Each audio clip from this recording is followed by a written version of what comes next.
सन् 1975 मा बेनोइट म्यान्डलब्रट नाम गरेका वैज्ञानिकले फ्र्याक्टल्स भन्ने कुरालाई पत्ता लगाए। फ्र्याक्टल्सको अर्थ यो हुन्छ कि रिपिटिङ प्याटर्न्स, घरिघरि दोहोरिएर आउने घटनाहरू अथवा आकृतिहरू अथवा यस्ता चिजहरू जुन उस्तै उस्तै देखिन्छन्, उस्तै उस्तै अनुभव हुन्छ, तर त्यसमा केही कुरा फरक छन्।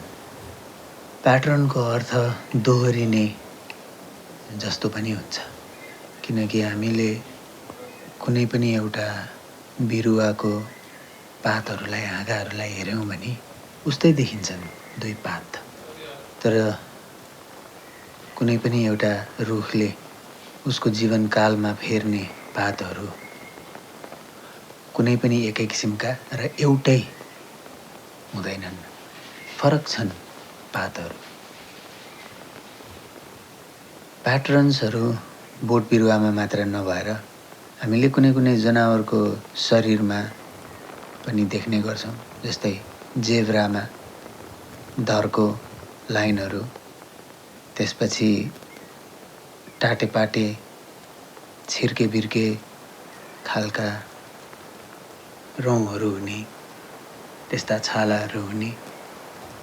सर्पकै कत्लालाई हेऱ्यो भने पनि त्यसमा केही प्याटर्न देखिन्छन्। मौरीले आफ्नो घार एक किसिमको प्याटर्नमा बनाउँछ। यसरी हेर्दै खोज्दै खोज्दै जाने हो भने जे कुरालाई फर्म भनिएको छ अथवा रूप, स्वरूप भनिएको छ, त्यो भिन्न भिन्न रूपमा पृथ्वीभरि र साथसाथै ब्रह्माण्डभरि नै देखिन्छन्। हाम्रै आँखालाई हेर्ने हो भने पनि कता कता कुनै ग्यालेक्सी जस्तो, कुनै तारा जस्तो देखिन्छ। र मानिसमा हेर्ने हो भने सबैभन्दा प्रमुख प्याटर्न त हामी सबैको दुई हात, दुई खुट्टा, र हाम्रो मात्र नभएर जनावरहरूको पनि दुई हात, दुई खुट्टा कुनै न कुनै रूपले देख्न सकिन्छ। हात नभए हातका जस्ता फर्म, हातको जस्तो आकृति, पखेटा भनौँ। यसरी 4 खुट्टे, 2 खुट्टे, 8 खुट्टे, किराफट्याङ्ग्राहरू 8 खुट्टे, 16, 100 खुट्टेसम्म पनि सेन्टिपेड, यसरी प्याटर्नहरू हामीले फरक फरक ठाउँमा देख्छौँ। मानिसको पनि यही 2 हात, 2 खुट्टा र टाउको सबैको एउटै छ। हेर्दाखेरि उस्तै उस्तै देखिन्छौँ। र महिला र पुरुषमा केही भिन्नता छन्, आवश्यक भिन्नता छन्, जसले जीवनलाई निरन्तरता दिलाउँछ यो संसारमा। र केही देखा पर्ने प्याटर्नहरू छन् उस्तै उस्तै, केही देखा नपर्ने प्याटर्नहरू छन्। र यी प्याटर्नहरू भौतिक मात्र नभएर अन्तर्भौतिक अथवा आफूभित्र चेतना जहाँबाट फ्लो हुन्छ, जताबाट अन्तर्मनले देख्छ, जहाँबाट हामीले यो संसार अनुभव गर्छौँ, ती अवस्थाहरूमा पनि यी फ्र्याक्टल्सहरू, यी प्याटर्न्सहरू गहिरिएर हेर्ने हो भने देखिन थाल्छन्। कोही रिसायो भने उसको अनुहार, उसको शरीर जसरी परिवर्तन हुन्छ, बाँकी सारा मनुष्यको पनि त्यसै गरी परिवर्तन हुन्छ। रिसाउँदा शरीरमा जे केमिकलहरू हाम्रो मस्तिष्कबाट रिलिज हुन्छन्, सबैको त्यही हुन्छन्। एउटा तरिका छ, एउटा मेकानिजम छ जसले रिस तत्त्वलाई, क्रोध तत्त्वलाई समाएको छ। त्यो कस्तो हुने भनेर निर्धारण गर्दछ र हामी यो सारा मनुष्यतामा पाउँछौँ। त्यसै गरी प्रेम, तिमी केही गरी प्रेममा परेका छौ भने तिमीलाई जे अनुभव हुन्छ, जस्तो जस्तो परिवर्तन तिमीमा आउँछ, संसारमा सबैतिर सबैजनालाई त्यसै गरी नै अनुभव आइपुग्छन्। एउटा मान्छेमा आउने रिस, त्यसका अनुभव त्यसका प्याटर्नहरू कसरी त्यो आइपुग्छ, कसरी शरीरमा बस्छ र कसरी शरीरबाट जान्छ, कसरी मनमा बस्छ, कसरी मनबाट जान्छ। जो कोही पनि मानिसले आफूलाई फर्केर हेऱ्यो भने र यो देख्यो भने यो प्याटर्न सारा मनुष्यतामा सबैजनालाई प्याटर्न यो एउटै हो। चाहे त्यो रिसको होस्, घमण्डको होस्, प्रेमको होस्, करुणाको होस्, हास्यको होस्। तिमीले देखेका छौ कि जसै एक मानिस निदाउँछ, उसलाई अध्ययन गर्ने हो भने, उसको अनुहारलाई हेर्ने हो भने, उसको शरीरलाई हेर्ने हो भने निदाएको अवस्था सबैजनाको उस्तै उस्तै छ। यसले के देखायो भने मानिसहरू त्यसै गरी जसै गरी रुखबाट यी पातहरू पलाए र एक पातबाट अर्को पात अलिक फरक छ, त्यसै गरी मानिसहरू पनि एकबाट अर्को फरक फरक छन्। थोरै थोरै आधारमा फरक फरक छन्, केही आधारमा फरक फरक छन्, नत्र सबैजना उस्तै उस्तै नै हुन्। एकै प्याटर्नको, एकै फ्र्याक्टलको उपस्थिति स्वरूप, हुने क्रम स्वरूप छन्। त्यसैले सबैजनाको इच्छा लगभग उस्तै उस्तै हुन्छ, आकाङ्क्षाहरू, सपनाहरू उस्तै उस्तै हुन्छ। र अझ गरी कुनै एउटा सभ्यतामा, कुनै एउटा समाजमा गयो भने त्यो समाजको मूल्य मान्यता अनुसार मानिसहरू कसरी बसेका छन्, यी मूल्य मान्यताहरूका पनि फ्र्याक्टल्सहरू हुन्छन्, प्याटर्नहरू हुन्छन्। दुई गाउँ जोडिएका छन् भने तिनका रीतिरिवाजहरू लगभग उस्तै उस्तै हुन्छन्। अझै ठुलो एरियाबाट हेर्ने हो भने दुई सहरहरूको रीतिरिवाज अझै उस्तै उस्तै हुन्छ। सँगै जोडिएका राष्ट्रहरूको स्वभाव लगभग उस्तै उस्तै हुन्छ। उपस्थिति, उनीहरूले कसरी काम गर्छ, यसरी यो दोहोरिने क्रम, यो चक्रको उपस्थिति सारा संसारमा छ, सबैतिर छ। र यो जसले दर्शन गर्यो उसले नै सुदर्शन चक्रको दर्शन गर्यो। त्यसैले सुदर्शन। जन्मने पनि हाम्रो सबैको एउटै तरिका हो, मार्ग हो, उपाय हो। र गहिरो रूपमा हेर्ने हो भने इच्छा, चाहना, र अझ गहिरो रूपमा हेर्ने हो भने ग्रान्ड प्याटर्न। जन्मने, मर्ने र यी बीच हुने गतिविधि र यी भन्दा बाहिर हुने गतिविधि। जन्म र मरणको बीच र मरण र जन्मको बीच दुई छुट्टा छुट्टै संसार जस्तो देखिन्छन्, तर यी पनि आखिरमा उस्तै उस्तै देखिने संसार, अलिक अलिक फरक। किनकि फ्र्याक्टल्सको अर्थ नै उस्तै उस्तै देखिने, तर त्यहाँ केही जरुर फरक छ। जसलाई हामीले जम्ल्या भन्छन्, सँगै जन्मिएका, पक्का जम्ल्या होइनन्, आइडेन्टिकल उस्तै उस्तै देखिने, झट्याएर छुट्याउन नसक्ने पक्कै हुन्छ। र निहालेर हेऱ्यो भने धेरै भिन्नता छ। र शरीर जत्तिको उस्तै देखिने बनाए पनि मन उस्तै बनाउन सकिँदैन, हुनै सक्दैन। शरीरलाई त मेकअप गरेर अलिअलि फरक भए पनि उस्तै उस्तै देखिने बनाउन सकियो, तर ती दुवैलाई थाहा हुन्छ भित्रबाट कि एकबाट अर्को फरक छ। यही फरक जे छ त्यसले नै हो आइडेन्टिटी बनाउने। हेर त माया, मबाट तिमी जतिले फरक छ त्यही आइडेन्टिटीले फरक छ।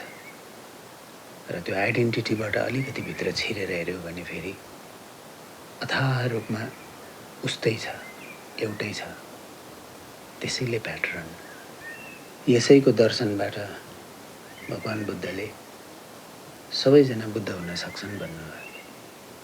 जसले जसले देखे त्यसले सम्पूर्णतामै सारा मनुष्यतामा प्रत्येक मानिसमा नै यो दर्शन हुन सक्ने बिउ लुकेको छ भनेर देख्छन् र जसले जसले देख्नुभयो त्यसले यसको बारेमा बोलिरहनु भयो किनकि यो मिठो कुरा छ र बाँड्न योग्य पनि छ र बाँड्दा कसैले यो देखिहाल्यो भने जीवन रूपान्तरण उति नै खेर सुरु हुन्छ। जीवनप्रतिको कृतज्ञता उति नै खेर बढेर आउँछ। हामी सबै उस्तै छौँ र जति सूक्ष्म रूपले आफूलाई निहाल्छौँ त्यति नै झन् उस्तै छौँ र सूक्ष्मता भन्दा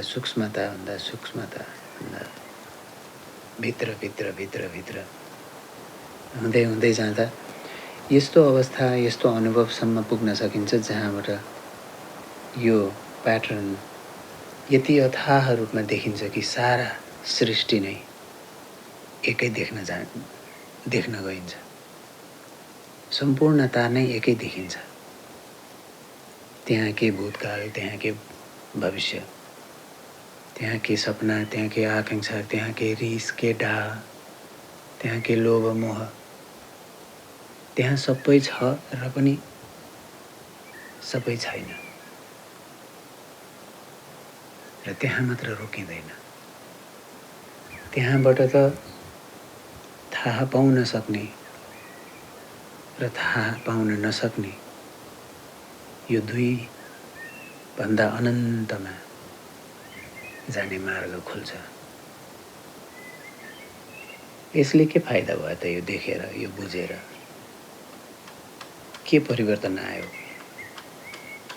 अथवा के परिवर्तन आउँछ?